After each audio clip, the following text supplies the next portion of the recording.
buenos días, los saluda el pastor Luis Soldevilla de la Iglesia Ministerio Internacional Pan de Vida.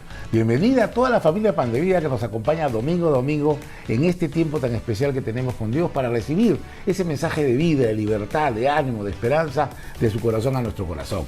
Pero también quiero darle la bienvenida a cada una de las personas, amigos y hermanos que hoy también se conectan con nosotros por primera vez. Bienvenidos, Dios tiene algo muy especial para ustedes. Bueno, hoy vamos a tener un tiempo de reflexión acerca de cuán importante es vivir en una atmósfera, en un ambiente de paz. Estamos viviendo problemas muy terribles, no solo acá en nuestro amado Perú, sino en diferentes partes del mundo, donde hay una crisis económica, una crisis sanitaria, pero también una crisis política. Una crisis política que muchas veces tiende a manifestarse en una incertidumbre, en una inseguridad, en una atmósfera de temor, pavor y miedo. Hoy vamos a estar reflexionando acerca de cómo nosotros podemos contribuir no solamente a vivir en paz nosotros, sino a buscar la paz del lugar donde Dios nos permite nacer para que en su paz tengamos paz. Acompáñanos.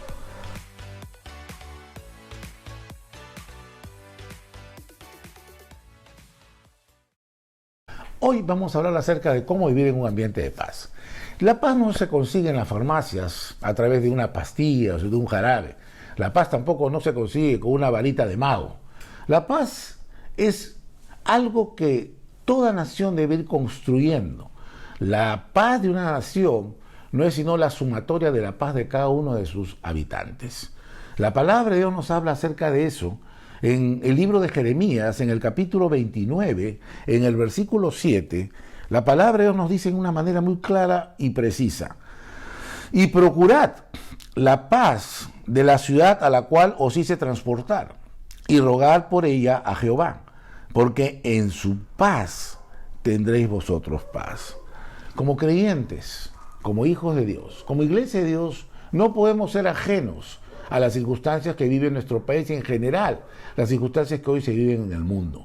Esta inestabilidad social, económica, esta crisis sanitaria que va manifestándose a través de una polarización en diferentes partes del mundo, y también nuestro país no es una excepción. Por esta circunstancia, de esta crisis se va generando una atmósfera de tensión, de pavor, de miedo. Pero dice la palabra de Dios que nosotros tenemos que hacer dos cosas para que en el lugar donde Dios nos permite vivir, llámese el Perú en este caso, o México si estás en México, o Argentina si estás en Argentina, en España, o donde hoy Dios esté permitiendo que tú vivas, para que tú vivas en un ambiente de paz, Dios nos pide dos cosas. Dice, para que en su paz nosotros tengamos paz, lo primero que tenemos que hacer es rogar por ella, rogar por la paz de nuestro país. Si nosotros somos creyentes, somos cristianos, sabemos que la mano de Dios es poderosa, que la oración eficaz del justo puede mucho. ¿Qué significa la oración eficaz? ¿Qué significa la palabra eficacia? Significa alcanzar los objetivos, alcanzar los propósitos. Una oración encaminada hacia los propósitos de Dios. Por lo tanto, tenemos que conocer los propósitos de Dios. Y eso lo encontramos en la Biblia. A veces, como lo compartí semanas atrás, hay oraciones que no son escuchadas por Dios, ni atendidas por Él, porque van en contra de su carácter expresado en su palabra. Por eso es importante que si nosotros oremos con sabiduría, con inteligencia, y para ello tenemos que conocer cuál es ese mensaje que Dios tiene para nosotros, cuál es esa voluntad que Dios tiene para nosotros. Y vamos a descubrir el carácter de Jesús, pero también vamos a ir conociendo cuál es la voluntad de Dios, no solo para con su pueblo, sino para en general con la humanidad. Dios es un Dios de paz. Uno de los nombres de Dios es Jehová Shalom, que significa paz. Y la paz, y esta palabra Shalom, habla no solamente de una situación sentimental, sino habla Shalom de un bienestar general, de una situación que te permite vivir en paz porque gozas de una buena salud, porque gozas de una provisión económica que te permite vivir tranquilo, que tienes en buen recaudo a tu familia, a tus hijos, que no tienes el problema de dónde vas a dormir el día de hoy, tienes ropa, tienes vivienda. Entonces, la palabra shalom y la palabra paz a la cual se refiere el Señor no solamente se refiere a un estado temporal, que a veces puede conseguir una persona a través de las drogas o del alcohol y dice, uy, qué bien me siento, tengo paz. Pero es una paz engañosa. La paz que Dios da solamente proviene de Él, y no es una paz que se limita a un espacio de tiempo, ni condicionada a circunstancias materiales, sino la paz que Dios nos da es un estilo de vida, para que en medio de cualquier circunstancia tú puedas ver cómo la mano de Dios se va a mover a favor de su iglesia, a favor de su creación, para que se pueda dar este ambiente de bienestar, que es lo que significa la palabra paz en hebreo, que es shalom. Entonces, orar, sí, orar eficazmente, como dijimos hace un momento, orar de acuerdo a la palabra de Dios. Pero hay un segundo requisito que Dios nos pide esta mañana. Cuando nosotros leemos la palabra de Jeremías capítulo 29, versículo 7, nos dice que oremos, con rogativas, peticiones, intercesiones, y muchos lo estamos haciendo. La iglesia del Señor está orando, muchas personas están orando, pero también el Señor no solamente nos dice que oremos, sino dice procurar la paz. Y ahí nos encontramos ya con una situación diferente. El orar es bueno, el orar es necesario, es fundamental, es indispensable el orar, porque cuando tú oras se mueve la mano de Dios. Pero también tenemos que reconocer que Dios en Jeremías 29 nos está hablando de que procuremos la paz. Y la palabra procurar viene del hebreo daraz, que significa seguir, buscar algo. Y la definición en el diccionario de la lengua española es aún mucho más extensa. Dice realizar con diligencia. Entonces la palabra procurar ya no nos habla solamente de un acto espiritual, que es el orar, que es algo fundamental, sino también de que nosotros tenemos que actuar con diligencia. La palabra diligencia nos habla de que no podemos postergarlo. Eso es lo que se tiene que hacer en este momento. Entonces, ¿qué es lo que nosotros tenemos que hacer para contribuir a que la nación en donde Dios nos ha permitido nacer pueda vivir en un ambiente de paz? ¿Por qué? Porque en la medida de que nosotros oremos y procuremos la paz y veamos cómo la mano de Dios se va a manifestar a favor de nuestra nación y a través de ella también en nuestras familias, entonces vamos a ver cómo en su paz nosotros tendremos paz. Alguien dirá, pero la iglesia no tiene que moverse en el ámbito político. La iglesia no es llamada para participar activamente de la política partidaria, pero sí, la política es parte del reino de los cielos desde el punto de vista de una posición no política tradicional, partidista y humana. No, el reino de los cielos se mueve en base a política, pero una posición suprapolítica. Esto quiere decir, por encima de cualquier tendencia política que puede haber en el mundo, está la política del reino. Es la expresada por el Señor Jesús, porque como dice el Señor Jesucristo, dice, mi reino no es de este mundo. Nosotros hablamos de un reino espiritual, a través del cual predicamos el mensaje y la palabra de Dios, para que ese reino, como dice el Padre nuestro, venga a nosotros tu reino, se manifieste a través de las características del reino de Dios, que son paz, alegría, gozo, bienestar, salud, prosperidad. Entonces, cuando estamos hablando de ello, estamos hablando del reino de los cielos que se está extendiendo. Pero nosotros estamos en la tierra, dice el Señor Jesús, estamos en el mundo, pero no pertenecemos al mundo. ¿Esto qué cosa quiere decir? De que nosotros somos ciudadanos del reino de los cielos. En lo espiritual pertenecemos a Dios y nos regimos en nuestra vida espiritual y diaria, en nuestra vida emocional, familiar, física, nos regimos en base a los principios de la palabra de Dios. Pero no por eso dejamos de ser ciudadanos con derechos y obligaciones en el lugar donde Dios nos ha permitido nacer. En este caso en el Perú, el hecho de ser cristianos no nos inhibe, no mutile el derecho y la responsabilidad que tenemos nosotros delante de las circunstancias de crisis política que hoy estamos viviendo. Definitivamente vemos que los sistemas de gobierno que se aplican hoy en el mundo son sistemas de gobierno inspirados por hombres. Como dice alguien por ahí, el menos malo es la democracia. La democracia fue inspirada por los griegos en los años 500 a.C. Es un sistema humano para gobernar. La iglesia no se rige por ese principio. La iglesia es gobernada por Dios. Pero como dije hace un momento, nosotros estamos en el mundo, pero no pertenecemos al mundo. Esto quiere decir que pertenecemos al reino de los cielos, pero como ciudadanos del Perú, como ciudadanos de la nación donde Dios nos permite estar, sea Colombia, sea México, sea Argentina, nosotros tenemos una responsabilidad. Y cuando nosotros vemos qué es lo que está aconteciendo en el mundo, estamos viendo que lamentablemente ha surgido en los últimos años un desmoronamiento del liderazgo tradicional, el cual preconizaba valores muy hermosos, pero que a la luz de los acontecimientos la mayoría de estos líderes ha sucumbido porque han vivido una doble vida. Líderes a nivel político, a nivel espiritual y de toda índole en los últimos tiempos han caído, ¿por qué? Especialmente en el ámbito político, porque han preconizado los valores de integridad, de honradez, de trabajo, de paz, pero sus hechos, que han sido comprobados fehacientemente, han determinado que ellos no estaban cumpliendo. Por ello hay muchos líderes políticos en los últimos años, lo cual no ha ocurrido En años atrás, que en estos últimos años se ha concentrado la caída de muchos líderes políticos, que muchos de ellos están presos en la cárcel. Esto ha sido muy lamentable, porque ha generado también un desmoronamiento en el ámbito del estado de ánimo de la población mundial.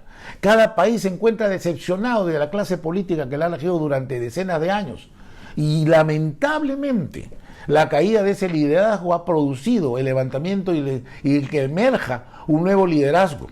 Un nuevo liderazgo que ya no está basado en los valores tradicionales, sino un liderazgo que está basado en antivalores. No promueve la paz, no promueve la integridad, sino por el contrario, está promoviendo la violencia, está promoviendo la polarización, está promoviendo un totalitarismo ateo que busca establecer, entre comillas, una sociedad de bienestar. Estos sistemas totalitarios que han fracasado a lo largo de la historia y que siguen fracasando amenazan en este tiempo a nuestro país y diferentes países del mundo. ¿Pero por qué ocurre esto? Hay una parábola muy hermosa que encontramos nosotros en el libro de Jueces. En el libro de Jueces, capítulo 9, versículo del 8 al 15, donde encontramos nosotros la parábola de los árboles. Dice así en el versículo 8: fueron una vez los árboles a elegir rey sobre sí, y dijeron al olivo: reina sobre nosotros. Mas el olivo respondió: he de dejar mi aceite con el cual en mí se honra a Dios y a los hombres para ir y ser grande sobre los árboles. Y así fueron donde la higuera. Y la higuera también dijo: voy a dejar yo mi fruto tan dulce. Fueron donde la vid. Y también dijo: yo voy a dejar de producir este mosto que alegra a los hombres. Entonces vamos viendo de que estos buenos árboles no querían participar. Los árboles, dice esta parábola, es una parábola evidentemente, hablan de querer buscar un rey, un gobernante. Y buscaron a estos tres tipos de árboles que eran muy buenos, daban buen fruto. El olivo, que produce el aceite, la higuera, los higos, que son tan ricos y dulces, y la vid, que produce esas uvas tan maravillosas. Pero estos árboles buenos, con buenos frutos, dicen: no, yo no puedo dejar lo que estoy haciendo para meterme en política, para meterme a ser gobernante de los árboles. Y dice que encuentra, en el versículo 15, dicen algo muy interesante. Y la zarza respondió a los árboles: si en verdad me elegís por rey sobre vosotros, venid, abrigaos bajo de mi sombra, y si no, salga fuego de la zarza y devore a los cedros del Líbano.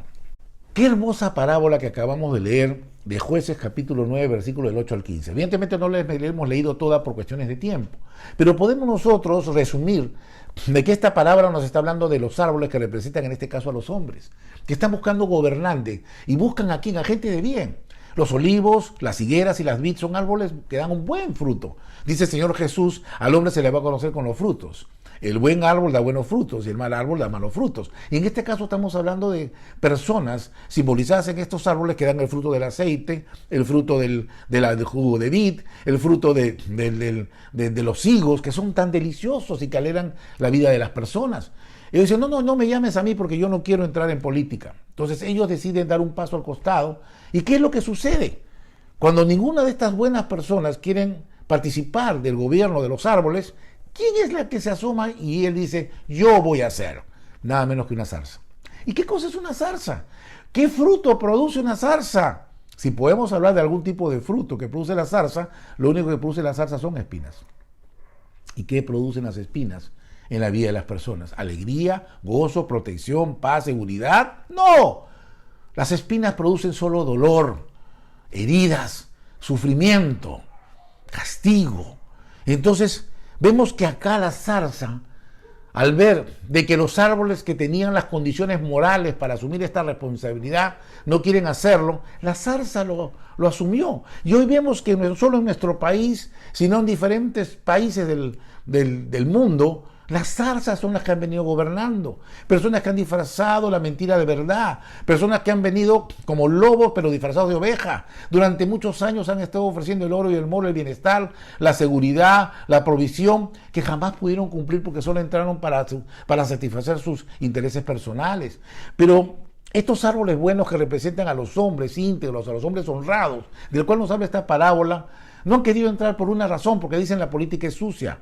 La política ahora se ha ensuciado, pero en esencia la política no es sucia, porque la política es el arte de gobernar, de ejercer poder. ¿Y quién es el más poderoso? ¿Y cuál es el gobierno más grande que existe en la creación? Nada menos que el de Dios. Dios es el ser más poderoso y por lo tanto la política está vinculada estrechamente con el carácter de Dios, como gobernante, como rey, como creador y como dueño de toda la creación. Entonces, pero Dios le delegó al hombre esta capacidad y esta autoridad para gobernar la creación, pero el hombre decidió apartarse de Dios. Y hoy el hombre sin Dios se convierte en una zarza, que solamente produce frutos, entre comillas, y podemos llamarle frutos esas espinas que producen dolor. Por eso hay tantas personas en el mundo que se encuentran totalmente desesperanzadas, se encuentran desmotivadas, se encuentran totalmente frustradas respecto al liderazgo político. Y como dije hace un momento, está dando lugar a un nuevo liderazgo político en el mundo, pero que es mucho peor que las zarzas que han salido. Es un liderazgo ya no basado, como dije hace un momento, en los valores tradicionales, sino basado de frente en antivalores. No respetan ningún tipo de libertad, no hay respeto por la vida, no hay respeto por la propiedad privada y por sobre todo el peor de los daños, que es un liderazgo que enfrenta directamente a Dios y a todo lo que represente Dios aquí en la tierra. Por eso el refrán dice, los malos avanzan porque los buenos se lo permiten. Entonces estamos frente a una disyuntiva. Estamos frente al hecho de que nosotros como creyentes, si bien nosotros tenemos a Dios como nuestro soberano, como nuestro rey, como nuestro gobernador, pero también estamos en el mundo. No hemos partido aún de esta tierra. Así como el pueblo de Israel estuvo temporalmente en Babilonia, nosotros no estamos en cautiverio, pero estamos en un lugar donde no es nuestro destino final. Sabemos que nuestro destino final es con el Señor Jesús. Pero el tiempo que estemos aquí en la tierra, como dice la palabra que hoy hemos compartido de Jeremías capítulo 29, procurad la paz. Orad por la paz, para que en la paz, en donde Dios te ha plantado, en la paz, en este caso del Perú, en la paz si tú vives en México, en la paz si tú vives en Bolivia, en la paz si tú vives en España, en la paz si tú estás viviendo en Estados Unidos, procura la paz y ora por la paz, por la nación en donde Dios te permite vivir. ¿Para qué? Porque en la paz de tu nación tú vas a tener paz. Y por eso quiero terminar con el ejemplo que nos da la Biblia acerca de dos faraones. Y ustedes saben perfectamente bien que los faraones no eran personajes que creían en el Dios vivo. Eran personajes paganos, idólatras, corruptos, que eran asesinos. No podríamos llamar que eran buenos árboles, eran también zarzas, en términos bíblicos de la palabra de Jueces capítulo 9. Pero vemos que en medio de esta calificación política, espiritual, existen dos tipos de zarza. Y vamos a ver a la luz de la historia del pueblo de Dios. Una primera zarza que representaba al faraón, que estuvo en el tiempo en el cual José llegó como esclavo, y después ustedes como conocen la historia, José, a través de los sueños y visiones que Dios le dio, pudo llegar de la cárcel, fue al palacio de gobierno, que en este caso es el lugar donde estaba el faraón. Y este faraón consideró bastante la labor de José, al punto de que le permitió ser como un primer ministro que ejerció políticas económicas frente a una gran crisis y hambruna que sobrevenía el mundo. Y a través de los consejos de este hombre, guiado por Dios, no solamente Egipto, sino muchas personas, muchos grupos de personas, entre ellos la familia de José, que era Jacob, y toda su familia, 70 personas entraron a Egipto, y en lo que era el pueblo de Dios en ese tiempo, que era la familia de Jacob, pudo no solamente sobrevivir, sino también este faraón permitió que el pueblo de Dios, asentado en Egipto, pueda desarrollarse en bienestar y en paz.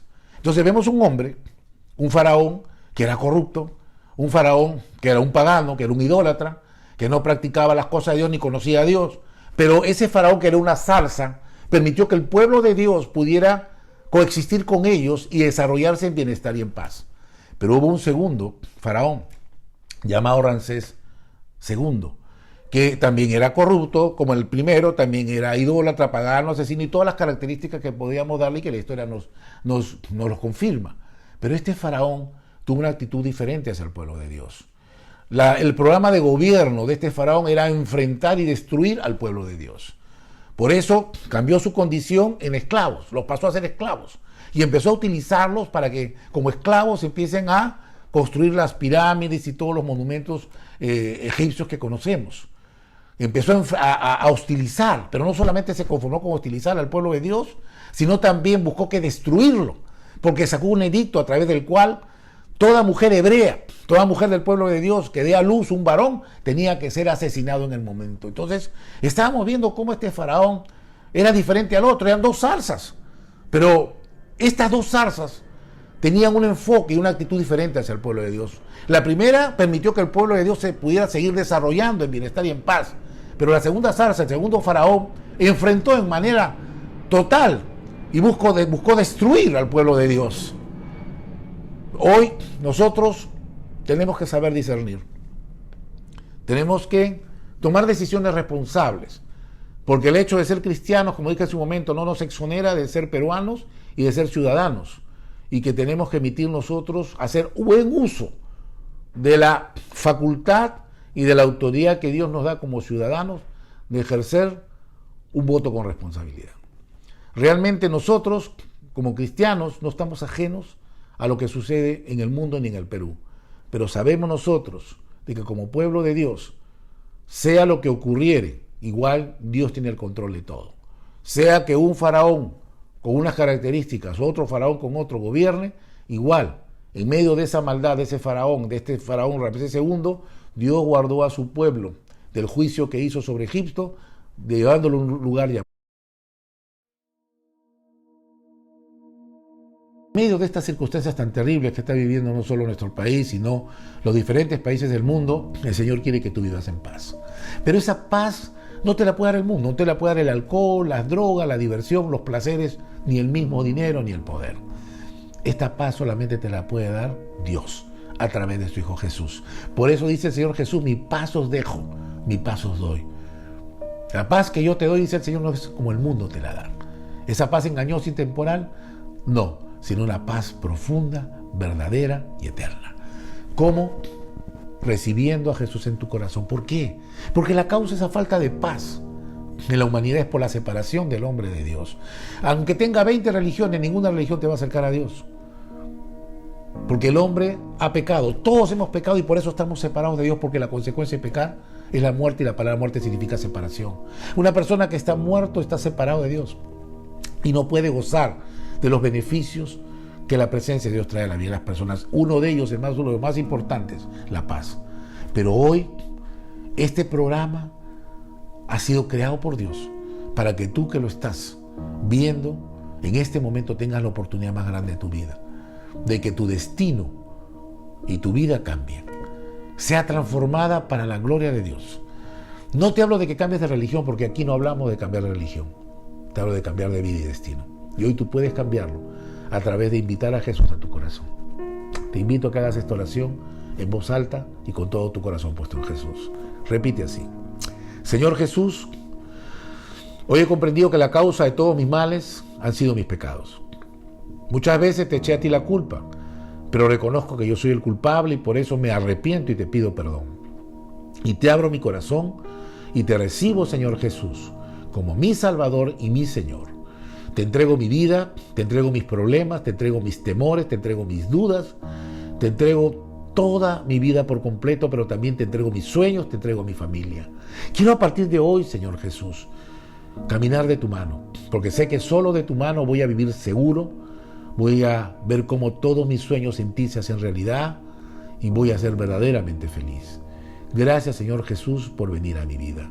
En el nombre de Jesús, amén y amén.